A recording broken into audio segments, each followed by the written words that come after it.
Hey, how's it going? It's your man, Christopher the Rupel, and if you're hearing this, you're probably like, oh, wait, why is there a weird intro here? Well, before Drunken Book Club became what it is now, where we get drunk, talk about kids' books, and other such things, the original Drunken Book Club was this style and format, where I used to read, almost 5 books, 3 to 5 books in a month, and I wanted to talk about them, but I was very... shy. Didn't think I was smart enough to actually talk about these books without getting drunk first and having a jovial time about it. So this is where this incarnation of Drunken Book Club is. There's about a couple handful of these episodes. I think they're fun. I did not want to get rid of them when we became Drunken Book Club, originally speaking of which. So here it is. Enjoy, and these are the new socials, DBC_pod for the Twitter account, and our new Patreon is patreon.com/drunkenbookclub. Think about supporting us. It may improve further stuff, yada yada yada. Okay, bye.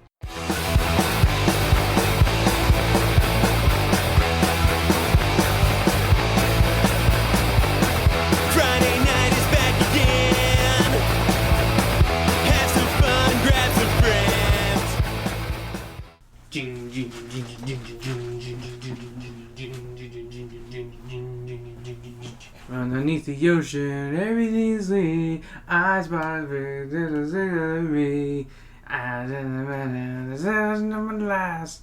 Hey, I'm your host, Christopher the Rupel. What's that? Time? What time is it? I think it's time for Drunken Book Club Volume 2. I'm gonna just sit back a little on my futon here. So, on this month's episode, because I am trying to keep this as a monthly show, I'm going to talk about 5 books I read in the past month or so. These books include, so if you don't want, just in case, there might be spoilers ahead. The books I have read or tried to read, that's a key one right there, try to read, is because it happens every now and then, is Anne Frank, The Diary of a Young Girl, Stephen King's Carrie, and Winston Groom's Forrest Gump for regular books.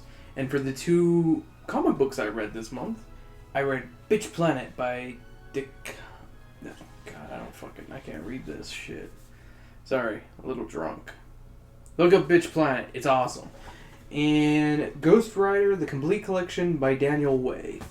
So we'll start off with regular books as usual, but also gotta say what I have drunk, and also what I'm drinking this episode. So my pre-game drink was something I learned because I was about to say, if you listen to the 2 episodes ago of, just 1 episode ago of Speaking of which, I went to Bevmo with Joe, and I picked up a case of apple ciders because I do love apple ciders. Strongbow in particular is my favorite brand, and I picked up, and I also bought some vanilla vodka so I can, because I was running low on it, and that's one of my favorite drinks to have to add to other things. But I picked up it's unrelated. I'm sorry. I'm already a little drunk. But as I said, my pregame was a little stronger. What it is a Strongbow apple cider, a full one, mixed with a Fireball whiskey little shooter bottle. And it kind of tastes like apple pie. Kinda. I think the cinnamon's a little too strong for my taste. So, kind of takes away the niceness. Nice sweet flavor that Strongbow already has. So, that is one of the sad parts. But currently, for the other 2 drinks I have for Drunken Book Club, I am currently drinking, it's a White Russian, kinda? I used the same ingredients as a White Russian, minus 1. I substituted 1 in. So what it is I took a shot of Kahlua, a shot of vanilla vodka, and used 1 cup of milk, 2% milk. Because creamer's a little too heavy for me, and I don't want to use up the rest of Sam's creamer because I'm not a douchebag. I'll drink my milk if she wants us to sip on my milk, she can go right ahead. I will not drink the rest of her creamer out of kindness. And then the drink that I'll probably have about midway through the episode is going to be the rest of my Diet Dr. Pepper that I couldn't finish yesterday. That has vanilla vodka in it. I don't know why I went with a very vanilla... I was feeling very in the mood for sweet. My sweet tooth is really kicking in this week, that's for sure. So, just a heads up, I have a sweet tooth when it comes to alcohol. I like sweet alcohols. Oh no, I forgot to turn down my phone. So, without further ado, we'll start with the first book I read this past month, or wherever I started this. I guess it was the first book I picked up after I finished up the last Drunken Book Club. And it was The Diary of a Young Girl by Anne Frank. Unfortunately, I couldn't finish it. Here's the thing. I really do like the perspective of the young girl. It's kind of annoying. Like, I don't want to be rude or anything like that. Like, I wanted to finish this one, but I had a hard time, because I think if I were the right age to be reading this, teenage years, I think I probably would have enjoyed it more. Seeing the perspective of the girl my age going through pretty much hell, and also growing up as a teenager, it would put things in perspective for me. But being an adult who knows a pretty good amount about the whole Holocaust and World War II, it's kind of frustrating how she is always wanting to be very argumentative with her mother and other characters. But she is a teenage girl, or she was a teenage girl. I do apologize if I speak in the wrong perspective here. I am a little drunk. This is a work of non-fiction. This really happened. This was a non-fiction book. This is someone's diary. I'm going to apologize now if I miscommunicate if I say, certain things that make it sound like it's fiction. I apologize. It's hard to have words come out clearly. But to continue, Anne is... I fully understand her perspective. She's growing up. She's a freaking teenager. And being a teenager, it's not fun. It's not fun for anyone. You're having very mixed emotions. You're getting angry easily at little simple things that shouldn't be getting you angry, It's a world that doesn't make a lot of sense. But Anne... And unfortunately, Anne wasn't able to kind of put that into perspective. That her world could have ended like that. I mean, I only got maybe 100 or so pages in, so I got a pretty good chunk in there. I got about 1/3 of the way through my copy. It was just kind of it's a tough read being an adult now and trying to be sympathetic to the teenageness. I'm sympathetic to her really shitty situation of hiding away inside, this kind of makeshift factory hidden upstairs attic kind of thing. But at the same time, it's hard to... It's just weird. It's a good book. I think if I were, 12 to 15, I would get her ploy a little bit better. Or just, I just wouldn't be frustrated with her, little things of, being a teenage girl. Because without a doubt, there is a lot of things of being teenage girlness here. But I strongly recommend it if you're of the age. As an adult reader, I can't recommend this one. I'm sorry. If I'm recommending this to another adult, there are a lot better diaries of this time of adults and stuff, which I will more than likely read, I think this is a very important book to read at the right age, though. At the right age, this can be a really strong, very impactful book. But as a 27-year-old man, person, woman, I just couldn't get... Anne was a little annoying, I'm not gonna lie. I have a drink for Anne. But without a doubt, I do strongly recommend it if you're of the age. But as an adult, you might want to just put this one down. Find something maybe just about the whole ploy of the Jewish person during that time. I kind of want to look for books like this. Like I say, if you know of books like this for an adult or anything, or just have recommendations in general, leave a comment, tweet me at _Rupel or SOW_podcast, so I can, find more books. Like, I wanted to enjoy Diary of a Young Girl, but I'm just not the right age for this one anymore. So it kind of bites. I really wanted to like it, but it's the whole teenageness. And I don't have a problem with teenagers in general. I work with teenagers. Well, older teenagers.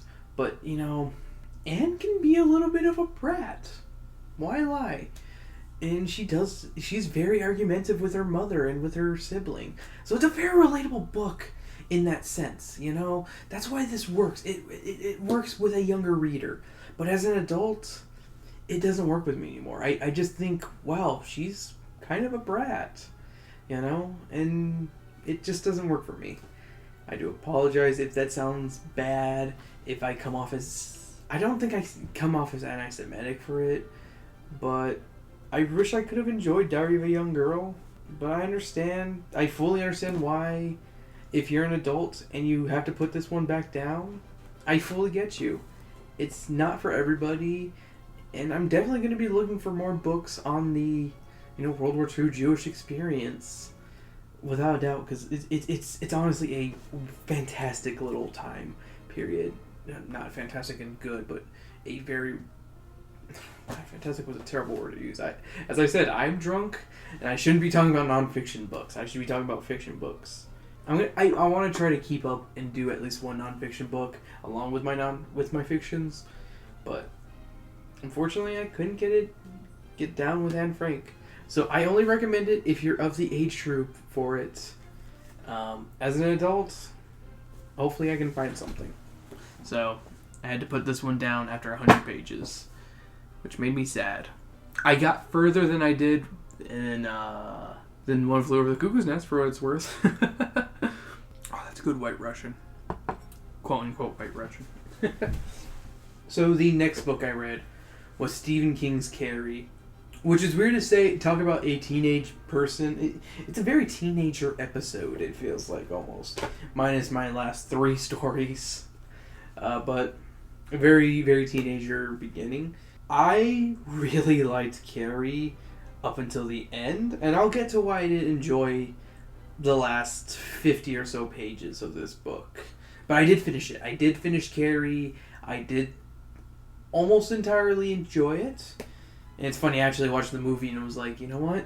The book is definitely better. And that's talking about the original one. Uh-oh, hot dog, hot dog. Though I will admit that the cinematography in the 1970s version is really good, though. But I digress. That's what this series is to be called. It shouldn't be Drunken Book Club. It should be called But I Digress. Yes, I'm so fancy. But no. Carrie, if you don't know what it is the story of a teenage girl who lives with her single mother, who's a very overly conservative Christian and is very abusive to Carrie. And Carrie is going through her period for the first time at the age of 16, if I remember correctly. I apologize. I don't have the correct... I don't know if I have the correct year. I do apologize. I did read this one second, so it has been a couple weeks since I finished Carrie. And it's kind of weird for her because she doesn't know about this because her mother is so conservative Christian. And she's also discovering that her psychic powers are kind of becoming stronger as she's growing. And this kind of comes to a very amazing climax at the end where she gets taunted and bullied throughout, and then she finally gets the chance of her kind of redemption. This is kind of a redemption story, if you will, about a girl finally getting to be in that spotlight. She gets to go to the dance with the boy that she's had a huge crush on. She gets nominated for king and queen of the prom. She and him win it, but unfortunately, one of the bullies happens to be a vindictive bitch, because she was banned from the prom for bullying Miss Carrie and refusing to take the detention. If you don't know what happens next, well, get with the times. I mean, everyone knows what happens in Carrie. She goes on a fucking rampage. And without a doubt, the movie does it better. Chris, you bitch. No. What I will give to this book is I like the prose. I love how it's written. I like that it goes between kind of... There's no chapters in this book. There's just page breaks.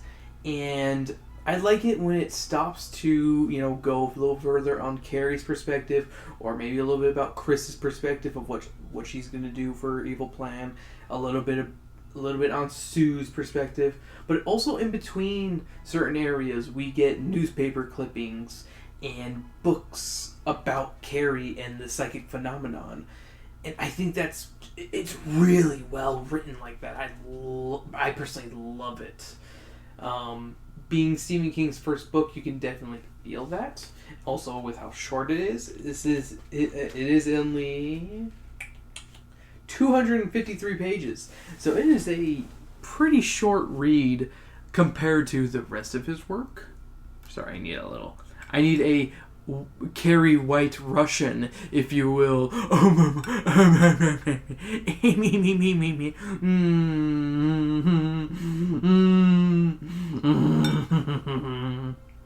I apologize, sober Chris. That was really uncalled for. Listener, I'm sorry. I'm just gonna finish up my Carrie White Russian.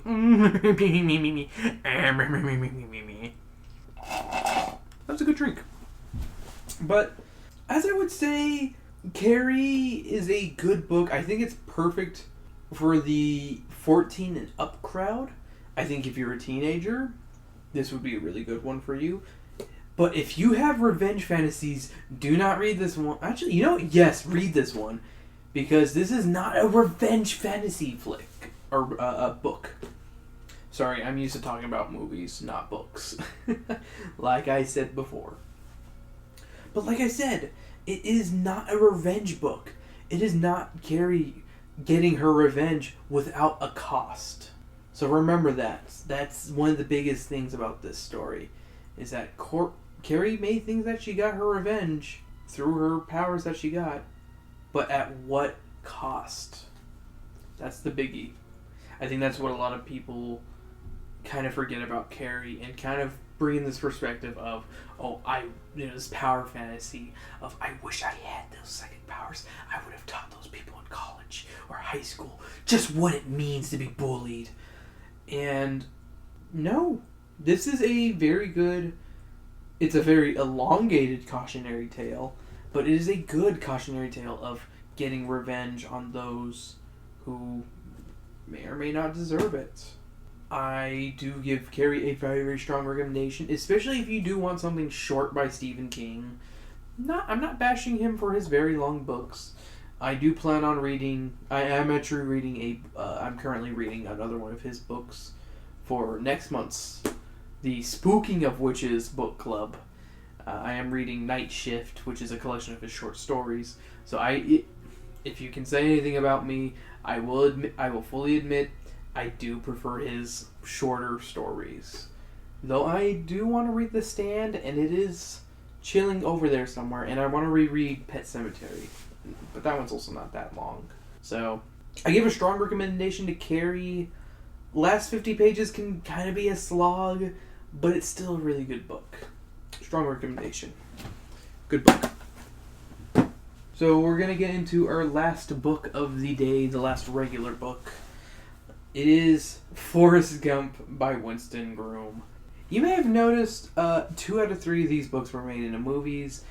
I'm just going to say this again, if you didn't listen to the first Drunken Book Club, I'm kind of weird in that way that I love to read books that have movies that are based on them.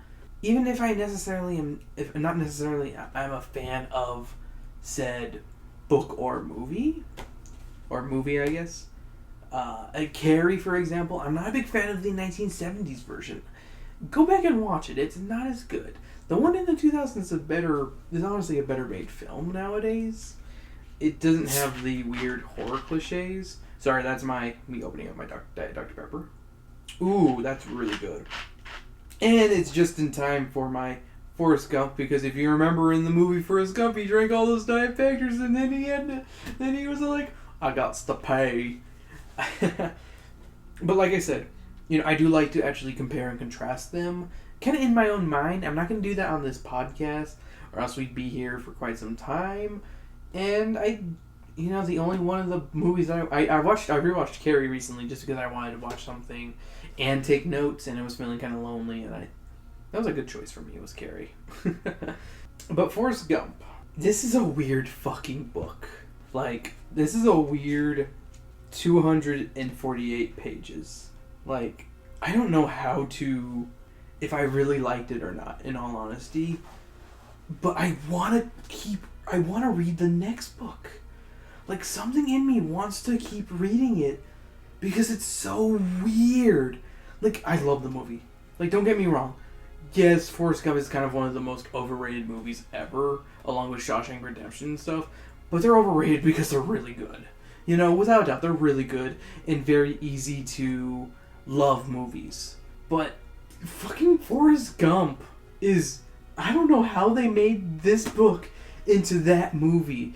It blows my mind. They changed so much. I don't get it. I don't know how they made it work so well in the movie. Okay, let's start off. Forrest grows up. He doesn't grow up in Greenbow, Alabama. That's the first big... I'm just kidding. I thought that my book was going to be covered in underlines. Go follow me on Twitter or Instagram. You'll hear something I found. I found, the first page in this book had the top torn off for some reason.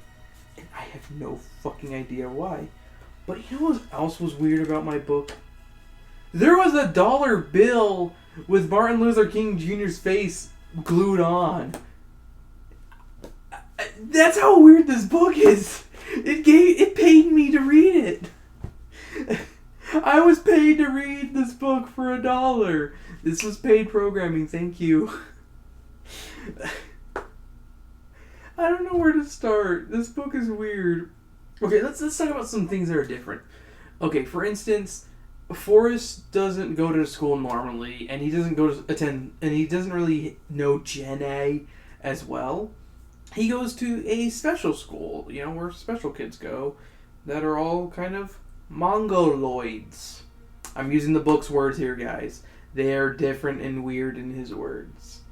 And, he finally meets back up with Gen A. Yeah, Forrest Gump gets raped in this. Okay, not in the... What? I don't know the term it is, but when he's older, he loses his virginity to another woman inside the boarding house. And it can be considered rape, even though he, enjoyed it. But she used him for pleasure, and that's not good. There is a rape scene in Forrest Gump. I wish I was kidding. Vietnam is shown in such a weird perspective. It's shown in a way darker perspective, which I like, versus how the movie shows it as just being boring. This book shows it as being fucking shitty, which, thank you, book. I appreciate that. Forrest Gump did a good job with that. But I digress. And then he joins a band later on. He joins a band with Gen A. Gen A, I love you, Gen A. I'm not going to do a Forrest Gump impression this whole time, or at all. I don't want to do a Forrest Gump impression. Just because I can doesn't mean I will. Alright? I'm not your fucking monkey. Oh, by the way, there's a fucking orangutan that Forrest Gump befriends. Throughout almost the whole, more than half the book, he is friends with an orangutan named Sue, who's a boy.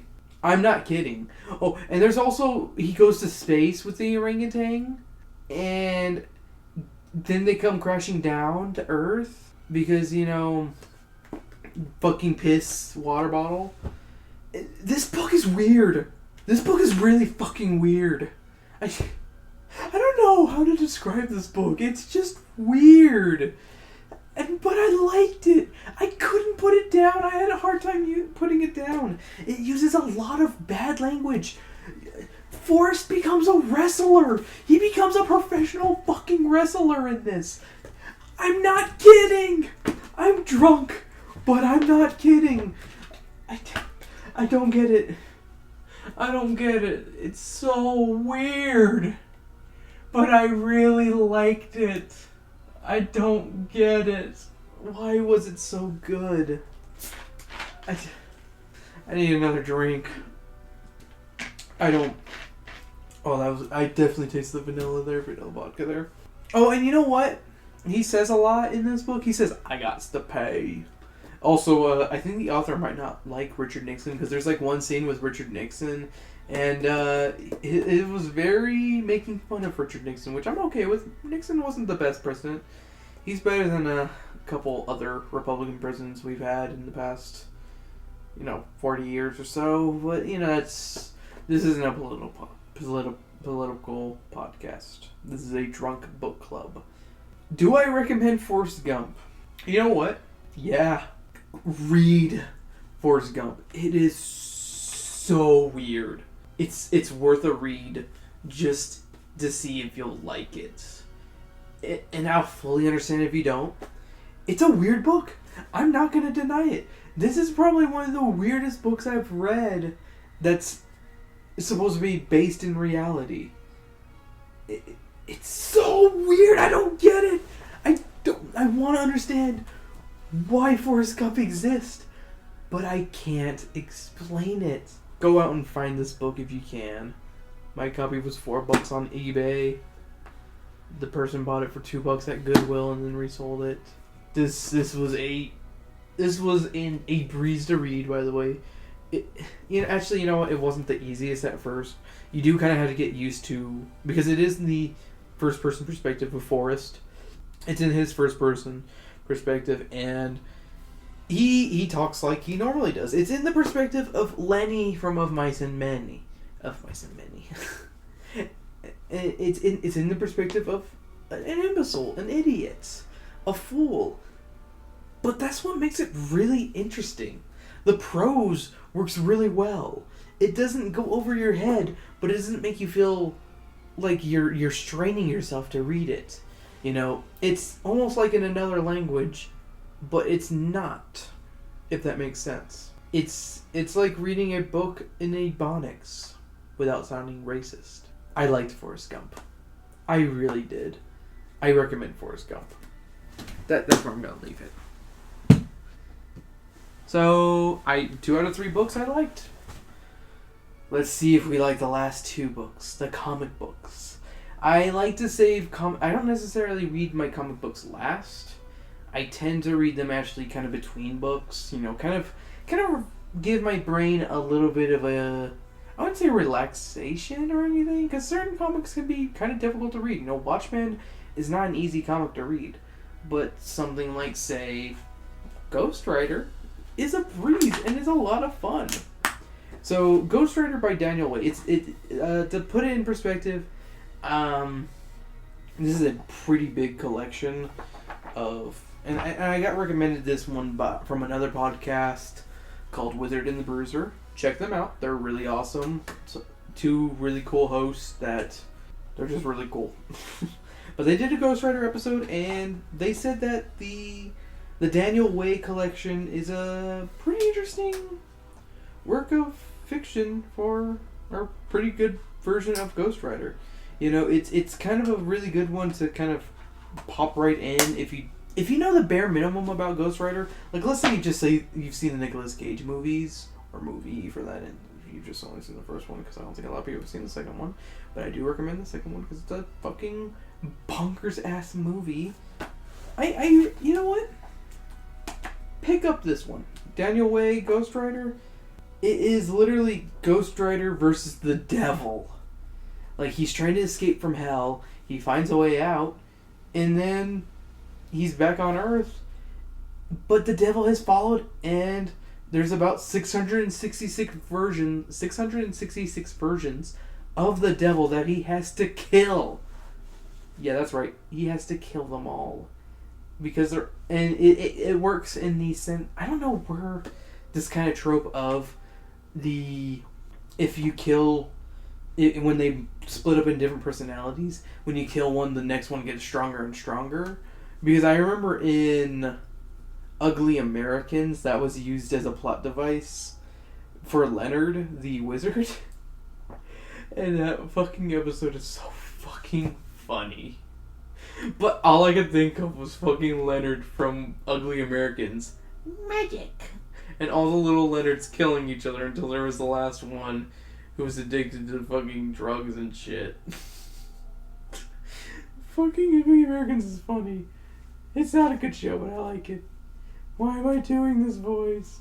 But no, I digress. It's literally just a collection of stories that's all connected with the whole concept of Ghost Rider trying to kill Satan and send him back to hell where he belongs. That's right, girlfriend. Satan belongs in hell, and not on Earth with the rest of us. And you know what? For my first time reading a Ghost Rider comic, I really liked it. There's some... I don't know if I could say some good ones in here, but there's definitely... It's definitely some really fucking badassness. It's... Oh god, how many comics does this collect? I think this collects 17 comics altogether? Or 19 comics. This is Ghost Rider number 1 through 19. Quote unquote 19, Ghost Rider 1 through 19. It's Ghost Rider 2006 all the way to, 2007 I guess is when this ended. It's definitely a recommendation. My only complaint is one of the issues is a tie-in with Planet Hulk, which made me, or with World War Hulk, that made me go, really? It did make me want to read World War Hulk and Planet Hulk for what it's worth, which is hard to say, because I'm not a big Marvel person. I'm actually a very big DC, Image, and Dark Horse comics kind of guy, Vertigo, that sort of thing. I'm not a big fan of Marvel, but I won't lie. This was a pretty good pick. I'm glad I read it. I actually do kind of want to read the more modern Ghost Rider, because he has a fucking... I think it's a 1969 Charger as his vehicle, and that's fucking cool. But Ghost Rider by Daniel Way, I would recommend it if you have never really read a Ghost Rider story. This is kind of a good kind of jumping point. It doesn't really go too deep into the mythos of Ghost Rider, but it does give you at least it gives you the short backstory of, Johnny Blaze, and is pretty cool. Not the best, but pretty cool. That is what I'd rate it. Not the best, but pretty cool. And to finish things up, Bitch Planet. That's right. I'm talking about Bitch Planet. I thought I had a burp, sorry. So how would I describe Bitch Planet? It's kind of like The Longest Yard. The original Longest Yard, not the remake. Yeah, I will go there. It's like the original Longest Yard mix, a gender bent The Longest Yard, but also a grindhouse flick, and just overall really fucking cool. Like, I don't know, I really liked it. It's definitely not your average comic, I did only read volume 1 of Bitch Planet. I do plan on buying the other 2 volumes that were released, because this is a really freaking cool, it's a good story, like a startup, And what actually impresses me the most, that I don't think a lot of people would normally compliment, but I gotta say, I have to compliment this, is there's actually a discussion guide of certain questions you may ask amongst each other, of certain things of, like, who's your favorite character and why? Because she relates to you, or maybe she's just got a very sympathetic story, And I'm not gonna lie, one of these stories made me cry like a bitch. Issue number 3, The Secret Origin of Penny Roll. That one actually made me tear up. Because being a plus-size man myself, I understand it. I understand the whole, the world being like, if you're fat, you're not supposed to be happy with yourself, kind of thing. I can't speak for the African-American perspective, but, the whole, oh, your hair is just this way, it needs to be this way kind of way. I can't say I know the perspective. I can't say I can relate to that, but I know it. You know, it's just a very heartfelt story, you know. What's her perfect perspective of herself? I don't want to spoil it. I will not spoil issue number 3 because it made me tear up so much and made me... It was tears of joy. That's what it was. Bitch Planet is a strong recommendation. I don't want to spoil anything about Bitch Planet because I want you to go out and read this one. It is without a doubt the best comic I've read in, like, of just psychologically. It's one of the best ones I've read this year. Because I won't lie, I started reading Saga this year, and that's become one of my favorites this year, without a doubt. So, with that, I'm going to end this episode by saying, definitely pick up Bitch Planet if you're a feminist. I know that's kind of it's kind of a broad thing to say, but if you're a feminist, you'll love Bitch Planet. It's so well written. It is a masterpiece, in my opinion. And I want to continue reading it as soon as I'm done paying for my Nintendo Switch and then my SoundCloud subscription. So that's the episode this month, I was about to say this week, for Drunken Book Club. Thank you for joining me. If you have book recommendations, there's a lot of ways you can do this, okay? You can either comment on the SoundCloud of this with, hey, I really think you'd enjoy XYZ. I really love those comments and stuff. It really makes me go, thank you. I know that these episodes aren't filled with huge laughs or anything, but I like to give out my perspective about books I've read. Even though I'm not a literary critic, I'm not a critic in general.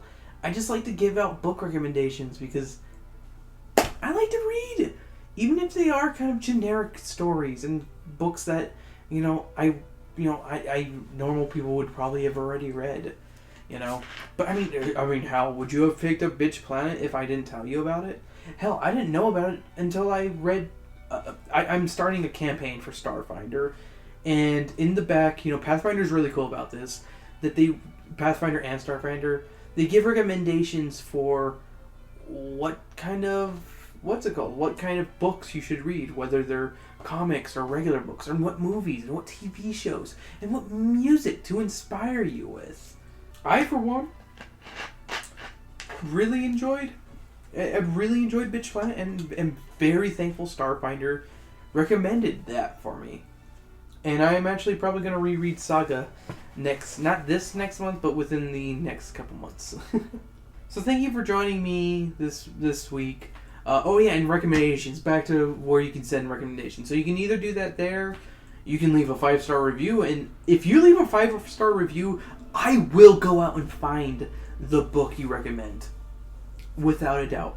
I will go out, I will find it, I will read it immediately, and I will be like, hey, thank you X for recommending this book. I loved or hated this book. But you know what? That person gets their money. And there's the third option, which is kind of an A and B situation. You can follow me on Twitter, Instagram, and leave a recommendation there. I am at _Rupel for Twitter and Instagram, and also on Twitter, I am also on at SOW_podcast for Speaking of Which podcast. You can send it to either one of them. I control both. I am in control of my body. Thank you. And you know what? Shout out to my friends who also are on this podcast, but not on this specific one. Of course, my beautiful assistant, Sam, who is at Berserker Rose on Twitter and Instagram. You can also check out Weiss's work on at Forced Left Hand Dr. On Instagram, Twitter, and on YouTube. Definitely check out his AMVs. They're really good. And of course, always check out Juan's work at Voice of J Rod on Instagram, Twitter. He has a LinkedIn. I don't know what you do on LinkedIn, but go find out so I can learn from you. Thank you for joining me this week. Next month's episode, or this week, this month, whatever, depending on how you listen to this podcast. because this is part of Speaking of Which, after all. But if you're interested for next month, to kind of put in perspective what I'm doing next month, it is part of the Speaking of Which brand. So it's going to be horror books all around. I've already finished my first book, which I was kind of contemplating about putting on this episode, but I wasn't quite sure if I wanted to. But I read a R.L. Stine young adult novel called Beach House. So that'll be there next month. I'm also reading Tales to Give You Goosebumps, kind of a short story collection by... Not kind of, it is a short story collection by R.L. Stine.